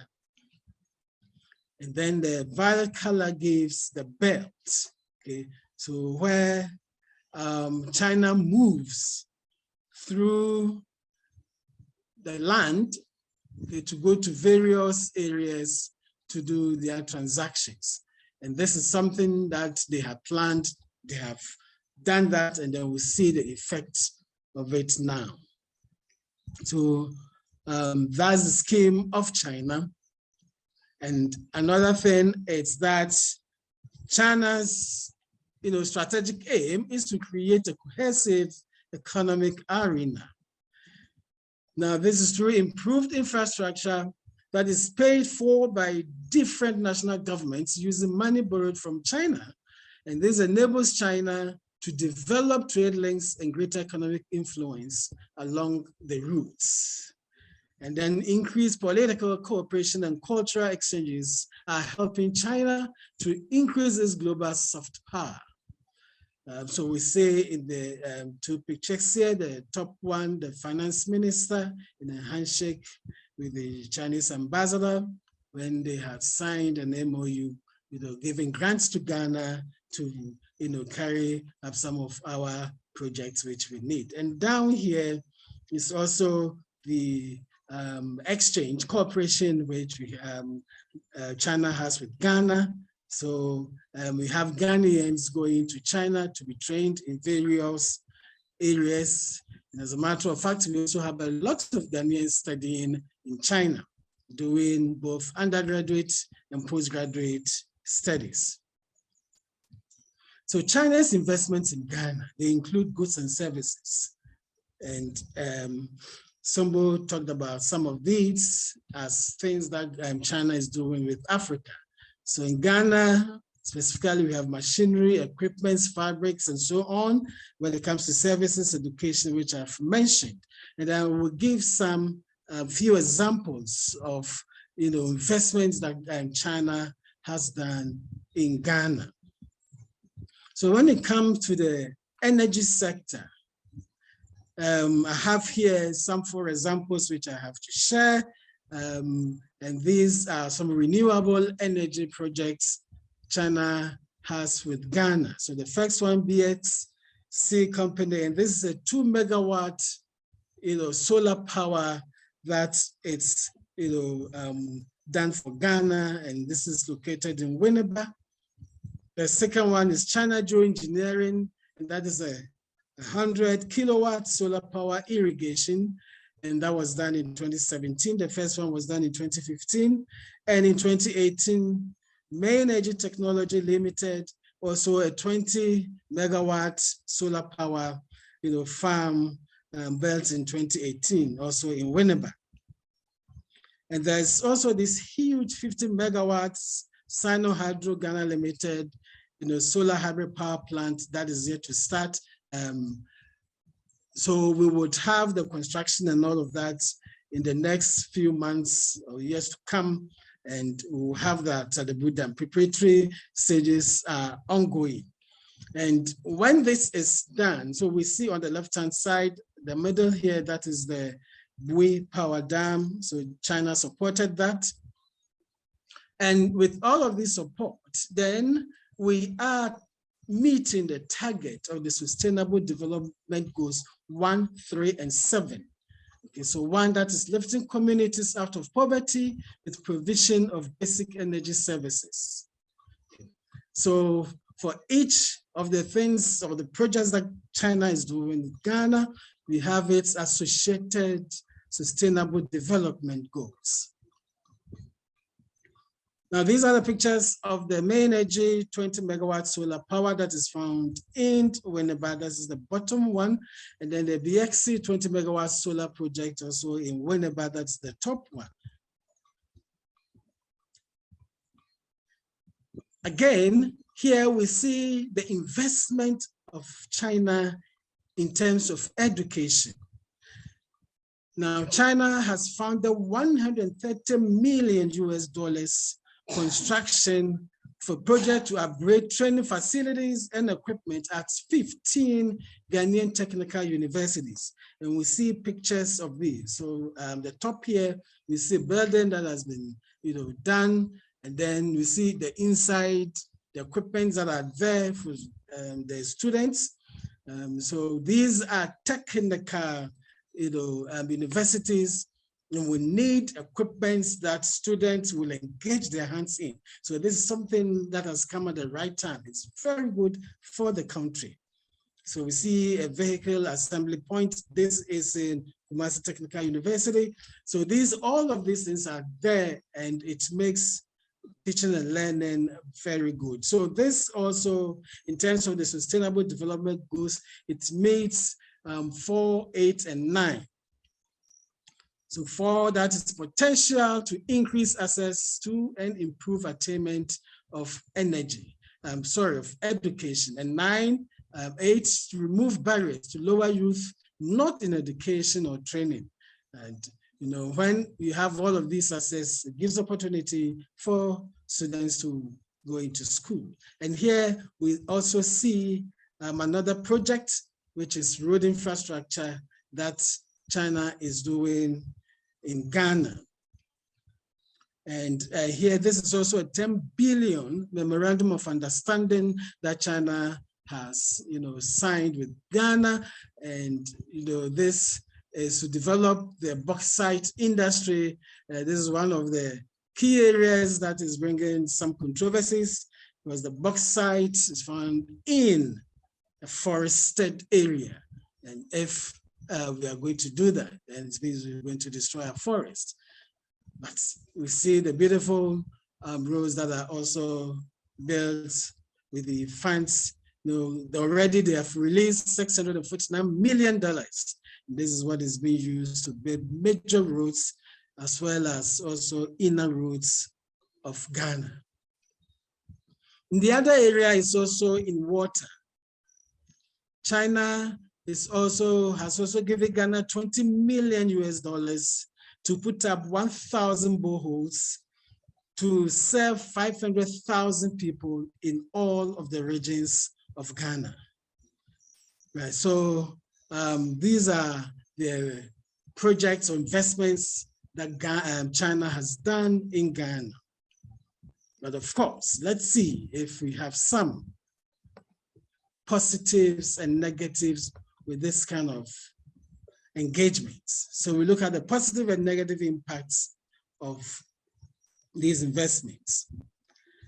So when we look at the positives, with these investments in Ghana, social infrastructure encompassing health, education, water, and sanitation are assured, thereby developing high-quality human resources to support development efforts. So it is good that we are having these investments from Ghana, from China. And then local entrepreneurs can also develop and then have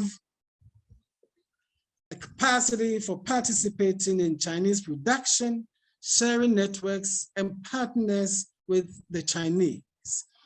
Yes. So with the Chinese, doing the investment here, what it means is that we could have our local entrepreneurs partnering with them and then doing major, works. So these are some of the positive things that can come out of these, engagements with China. Then when it comes to the negatives, the key thing is environmental degradation. And the forested area, which we saw in the previous slide, we also see it here again. That is the Tiwa forest.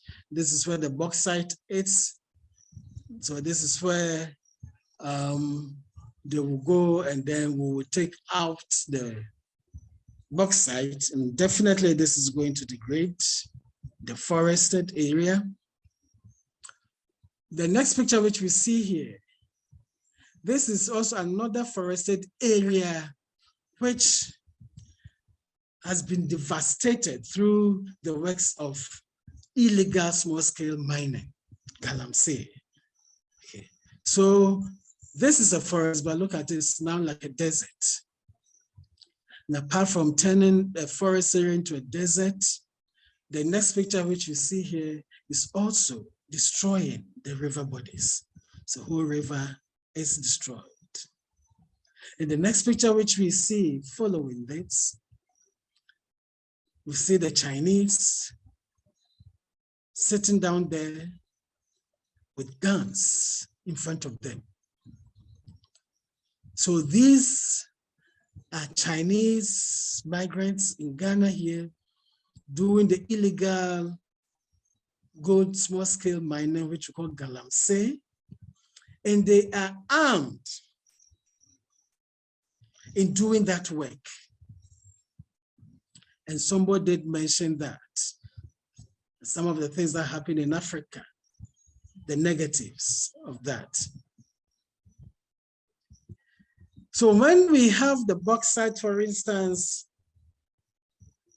being given to China and all of that, the key things said environmental degradation, also water pollution. The Tiwa Forest has three major water bodies, the Densu River, Brim River, and Yensu River. All of these three would be polluted if that project goes ahead. And this is by estimates, what the experts are saying.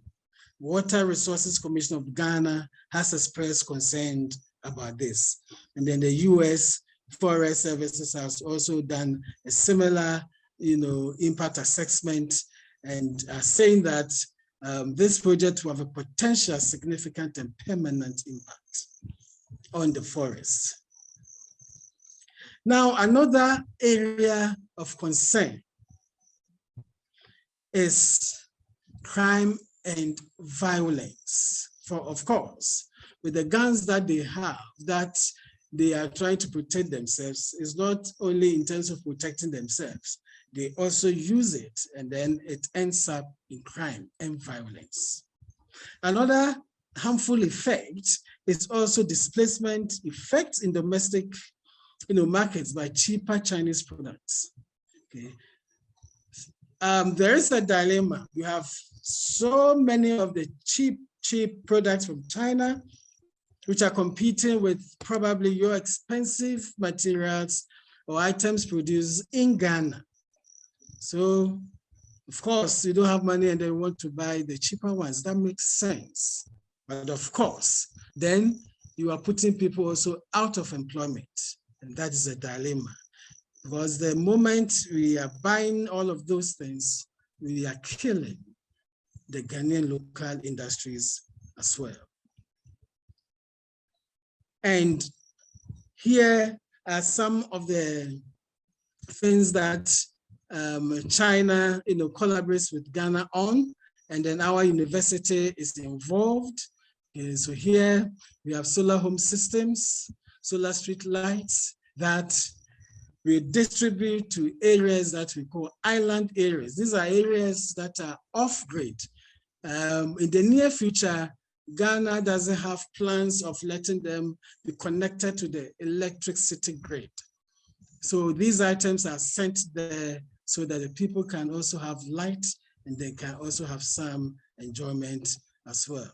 On the right side here, you see that's not part of the China project, but there's a carbon tower, which the university is also undertaking to monitor the carbon fluxes. And this is in a deep forest to monitor all of the carbon fluxes so that Ghana can also take advantage of carbon credits. Now, our university, University of Energy and Natural Resources, is celebrating its 10th anniversary this year. And then we would encourage all of us that we join online or in whatever form that you want to associate with us. I will send details. Then you can be with us and then celebrate the good successes of the University of Energy and Natural Resources. We have 10 schools: the School of Natural Resources, School of Engineering, School of Energy, School of Sciences, School of Agriculture and Technology, School of Geosciences, School of Arts and Social Sciences, and the Graduate School. So all of these are there. And then I know that you would come and enjoy the serene atmosphere of our university, and then our cordial relationships that we have with students and also our fellow workers. Now, these are some key points which we can take home. One, we need to create the necessary conditions for high and sustained economic growth, accompanied by structural transformation of the economic base and generate remunerative jobs. So in trying to have this collaboration with China, we need to take note of that. And then two, to negotiate structured partnerships between Chinese and local entrepreneurs. And three, develop and support local entrepreneurs capable of partnering with the Chinese on mutually beneficial terms. And also there's a need to have policy reforms that are necessary to take advantage of the potential opportunities, but has to be done cautiously. And I want to say thank you to Policy Pathways Incorporated, the Commonwealth chapter of the Links Incorporated, my family and friends, colleagues and students. And then I say we would be able to do all of the things if we come together and say that we want to do it. Yes, together we can. Thank you very much, Medasi. Thank you very much. That was an excellent presentation, and we have about maybe just under 10 minutes left, I think, for some discussion amongst the panel. I don't see any questions that I can see, at least in the chat here. So maybe I'll begin. Perhaps the panelists can turn our cameras on and at least see each other. So maybe I'll ask a few questions and we'll see where we go. Well, we actually do have a question in the chat, but I'll come to that one in a second, and I'll go with my first one here. So the first presentation we had, I heard about three factors behind sort of the growth in trade, and that was container ship size, technology, communication, and tariffs being much lower. So one of the things that I've been thinking about, and this is a question I guess targeted at Mia, is the role of tariffs in potentially shifting trade in a way that targets or balances out the playing field is one way to think of it, in terms of those firms that are really trying to advance more sustainable practices. So if you have companies in your country that are really trying to be sustainable, but they just cannot compete in the global market because of very cheap imported goods, what do you think about the role of using a tariff structure or something like that to try and level out the playing field? Obviously, there's a lot of complexity there, probably in determining what level of tariff to put on and why. But have you come across that in your work? Is that something?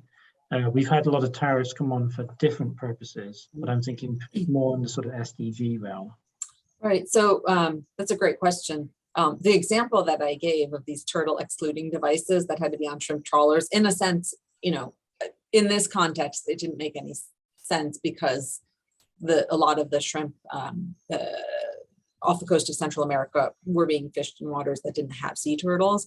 But it's exactly that type of regulation that says, well, if U.S. shrimp fishermen or fisherwomen are using turtle excluding devices because they're trying to be more sustainable, that's going to make it more expensive in the U.S. So how do they compete? So there's an interesting sort of body. There's not a lot of research on that specific question of sustainability, but there's an interesting body of research on something called the infant industry argument, which basically says, well, countries can. One reason that countries give for imposing tariffs is if they have a newly developing interest, and this tends to happen more in developing countries now, although of course, the US, to give an example, was a developing country 200 years ago. So, and it's the type of thing the US did then. But they might impose tariffs because they have a developing an industry that they're trying to really support. And perhaps early on, it's too small to really compete on the world scale. So they've imposed tariffs so that the industry has time to grow. Once it gets bigger, it's able to compete without tariffs. And so, that's one reason that countries sometimes give for imposing tariffs. Some of the challenges of doing that are, once there are tariffs in place, industries are understandably very reluctant to give them up. And so even if you impose them to say, well, we're just protecting the industry for a little while, it can last a bit longer than a little while. I suppose in the case of the sustainability, sort of sustainable practices or sustainable production practices, one line of argument against imposing these tariffs, and again, I'm not saying that I subscribe to this or don't, but would be that you're fundamentally if you're doing it using a different production technique, you're fundamentally producing a different good, and so it makes sense that it's more expensive and it should be sold as such, and consumers should be willing to pay for that. Of course, we all know it's difficult to communicate that information to consumers, and one's preferences about or ideals about sustainability can come into conflict with one's pocketbook. So I suspect there may be a little bit more. We'll start seeing more policies like along those lines, but I also think that will come up as sort of what are called cases. They're sort of legal cases at the World Trade Organization, because it's not entirely clear. There's a whole dispute about what is a similar product or a like product, and is a product that's made using sustainable production techniques similar enough or different enough from a product made differently to allow these regulations to remain in place. I do think we'll end up seeing a little bit more of that. Great, thank you. There is a question in the chat which you might take a look at, and I'm going to ask a couple more questions. If you want to, feel free to type. We're going to run out of time, so that's clear. But I have a question for Dr. Rosetta, and I accidentally walked into Zambia, I think from Malawi when I was working there in some communities along the border. One of the things that I would like to maybe just hear a bit more about is this sort of the idea of kind of innovation, entrepreneurship happening in a country like Zambia. In Malawi, I'm aware of a number of hubs of entrepreneurship that are in sort of the cities. I visited a few of those. They're really buzzing, exciting places to be. And you know, really the questions are more along the sort of diversity of development that you're seeing emerging within various countries that you might have worked in. And maybe you could give us a bit more from your experience of what the entrepreneurial landscape looks like, because that's not normally a conversation that I've heard people engage in and talk about, and it's really exciting. When I've spoken to students in the countries where I've been, they all want to create their own companies and businesses. If you talk to an average US student, they want to work for an existing company. It's a very different mindset. So maybe you could just share some insights if you have any on that.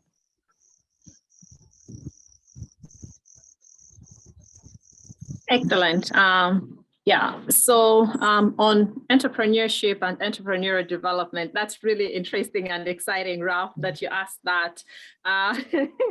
So coming for this conversation, I wore my international development expert cap because I worked in international development for a very long time, and I came in that space, and you know, probably the perspectives that I shared about Africa, I tried to have balance, you know, bring in the controversy so that when people go home, they're thinking, how come I never knew about that?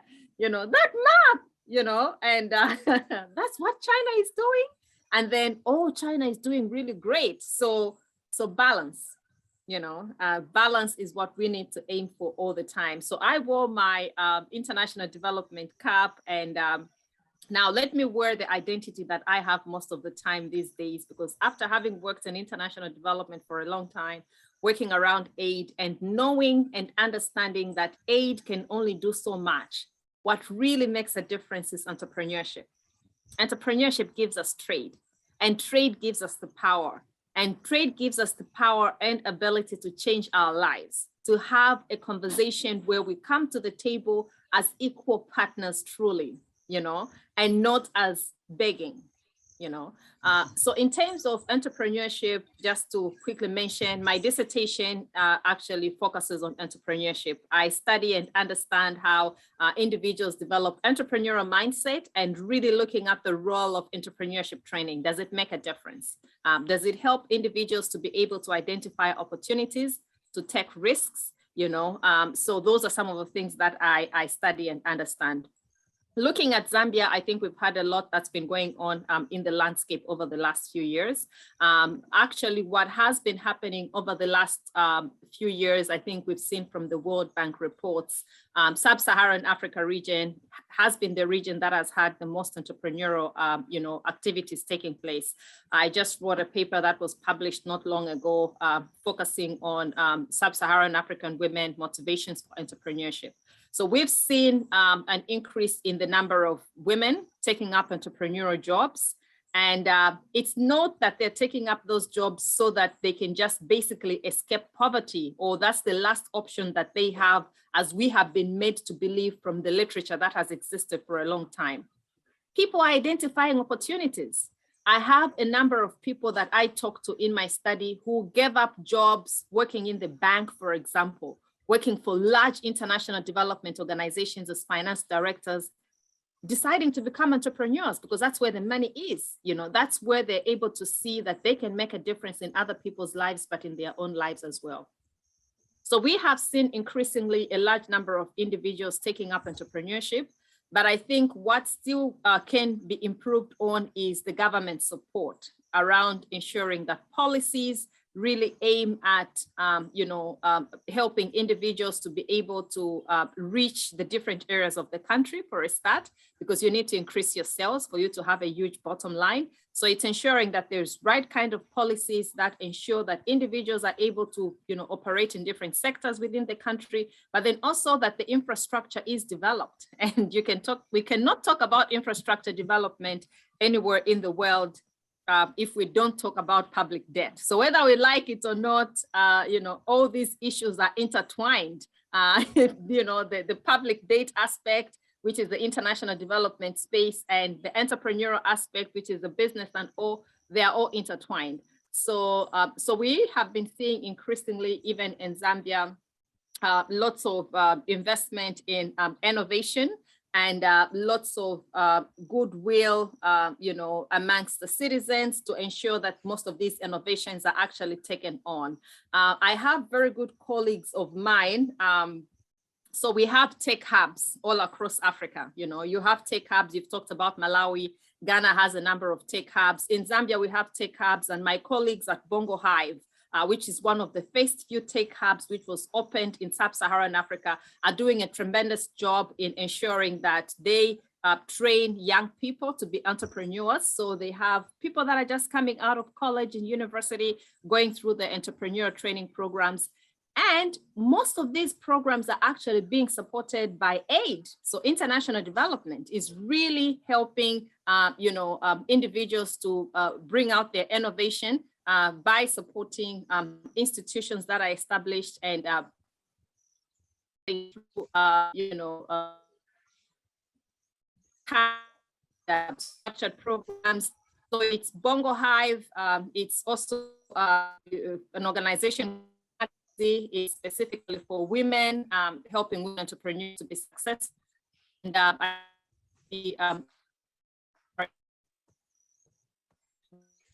entrepreneurship,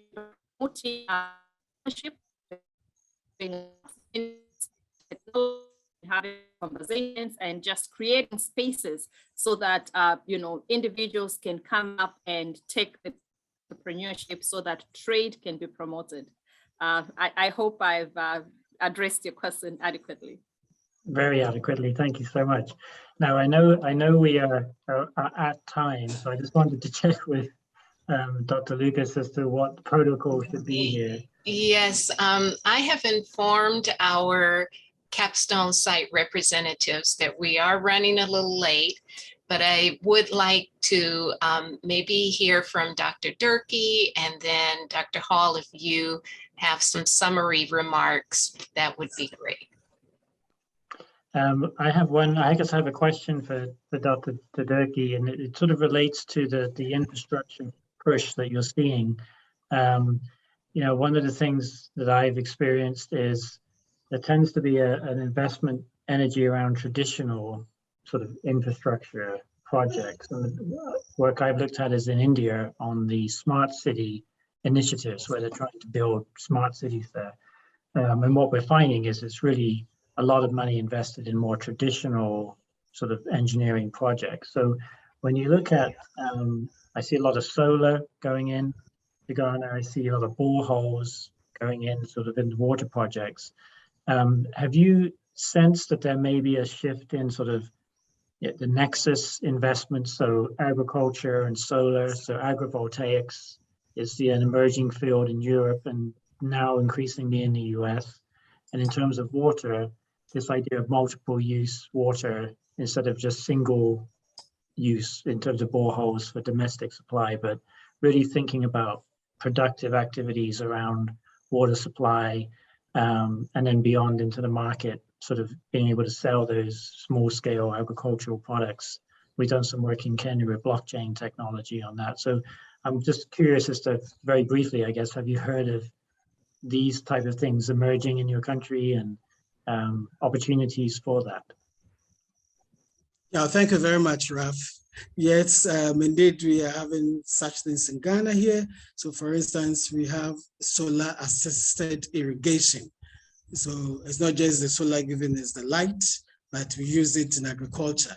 And so the solar is there pumping the water from underground to water the crops. So that is there.